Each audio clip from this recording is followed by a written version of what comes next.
Hello friends, स्वागत है आपका मेरी क्लास में। आज पहली क्लास में हम देखेंगे सिंपल टू टक्स ब्लाउज बिना क्रॉस पट्टी वाला, जिसके फ्रंट और बैक का भाग आज हम लेंगे हमारी क्लास में। जिसके लिए हमें 7 मेजरमेंट 7 नाप की ज़रूरत होती है। हम ये जो नाप बताएंगे ये आप किसी कपड़े पे लेते हैं, उस हिसाब से यहाँ पे मैं आपको पहले बताऊंगी।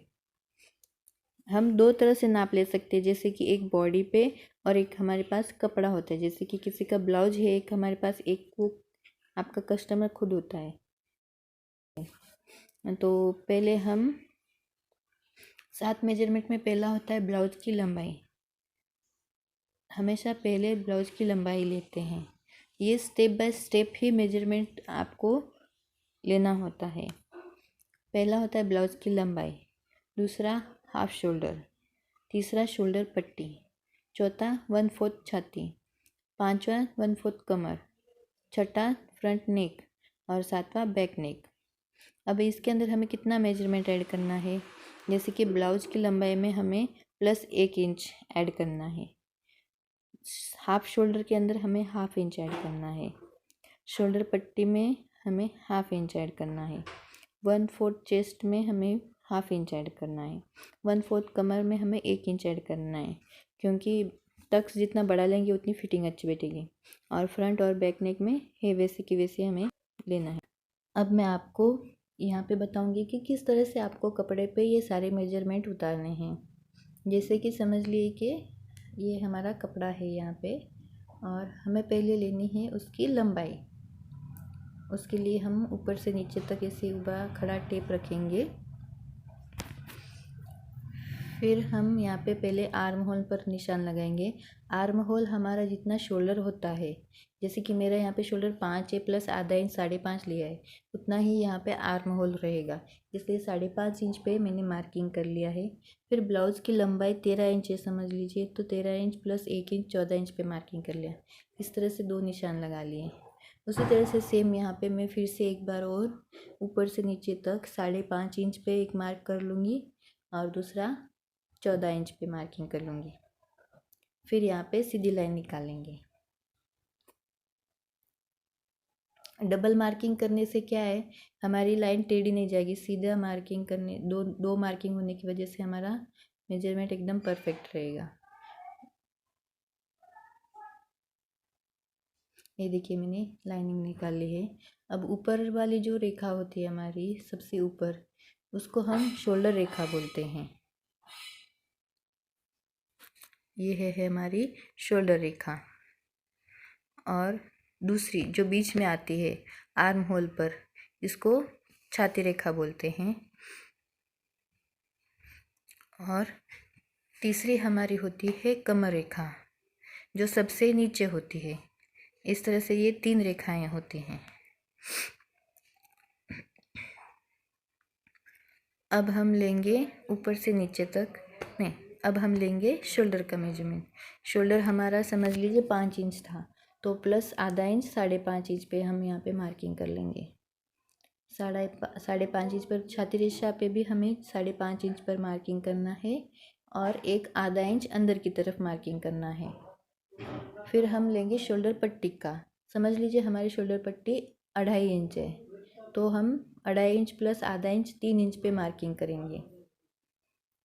वैसे हम सेम नीचे जहाँ पे 5.5 इंच पे निशान लगाया था, वहाँ से हम अंदर की तरफ 3 इंच पे निशान लगाएंगे। और अब इसको हम जोड़ लेंगे। पहली वाली लाइन थी उसको हमें सीधा ही जोड़ना है, और दूसरी वाली को ½ इंच अंदर जहाँ पे मार्किंग किया था वहाँ पे जोड़ना है। अब हमारा चेस्ट समझ लीजिए कि 34 इंच है, तो 34 इंच का चौथाई भाग होता है 8.5 इंच। 8.5 इंच में हमें ½ इंच ऐड करना है और वहाँ पे 9 पे मार्किंग कर लेना है। फिर हम यहाँ से दोनों रेखा के बीच में सेंटर में टेढ़ा टेप रखना है, वहाँ पे हमें एक निशान लगाना है 1 इंच पे। फिर यहाँ से हम आर्म होल का निशान लगाएंगे। ये निशान हमारा होगा फ्रंट आर्म होल का। बैक आर्म होल के लिए हमें इससे आगे ½ इंच और, जैसे कि 1.5 इंच पे मार्किंग करना है। फिर हमें बैक का आर्म होल, बैक पार्ट जो होता है उसका आर्म होल का निशान लगाना है जो इसके बाहर की तरफ आएगा। ये देखिए इस तरह से। अब हम लेंगे कमर का नाप। समझ लीजिए कि हमारी कमर 30 इंच है, तो 30 का चौथाई भाग होता है 7.5 इंच। 7.5 में हमें प्लस 1 इंच ऐड करना है और 8.5 इंच पे निशान लगाना है। फिर इन दोनों निशान को जोड़ लेना है।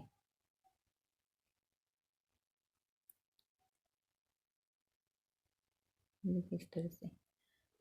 फिर हम एक्स्ट्रा सिलाई मार्जिन आप चाहे जितना दे सकते हैं। मैं अभी यहाँ पे 1.5 इंच पे निशान लगाऊंगी। 1.5 इंच सिलाई मार्जिन लिया है, आप चाहे तो 2 इंच भी ले सकते हैं।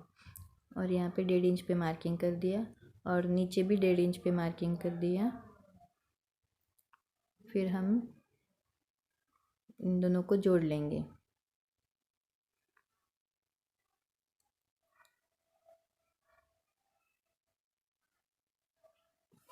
अब हम लेंगे फ्रंट नेक। फ्रंट नेक समझ लीजिए हमारा है 6 इंच, तो 6 इंच पे निशान लगा दिया। फिर हमें नीचे से ही गोल आकार देना है, इससे कि क्या एकदम परफेक्ट गोल बनेगा और फिटिंग भी अच्छी बनेगी। ये हो गया हमारा फ्रंट नेक। अब हम शोल्डर पर आधा इंच का उतार देंगे, इसलिए गले की तरफ के साइड में हमें शोल्डर रेखा पे यहाँ पे आधा इंच पे मार्किंग करके फिर यहाँ से उतार दे लेना है। इससे क्या गला नीचे उतरेगा नहीं हमारा शोल्डर से। फिर इधर सेंटर वाला टक्स के लिए गले से नीचे 3.5 इंच पे मार्किंग करना है। और हमारी जो कमर का साइज़ था वो जैसे कि 8.5 इंच था, तो उसका हाफ यानी 4.25 पे मार्किंग करेंगे। ये होगा हमारा सेंटर। यहाँ पे आएगा हमारा बीच वाला टक्स। फिर यहाँ पे हम टक्स वाली लाइन बना लेंगे। पहले ये सीधी वाली बना लेते हैं, फिर नीचे वाली। इन दोनों के बीच में जो सेंटर बस्ट पॉइंट होता है हमारा, वहाँ से 1 इंच दूरी पे इनको स्टॉप कर देना है। जैसे कि इन दोनों के बीच में 1 इंच का अंतर है और नीचे से भी बस्ट पॉइंट से नीचे की तरफ 1 इंच का डिफरेंस है।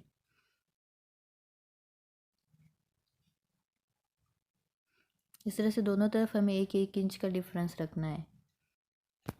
अब हमारा जो सेंटर टक्स होता है इसको थोड़ा बड़ा लेना है, जैसे कि आधा इंच इधर आधा इंच इधर, इस तरह से बड़ा लेना है, इससे फिटिंग अच्छी बैठेगी।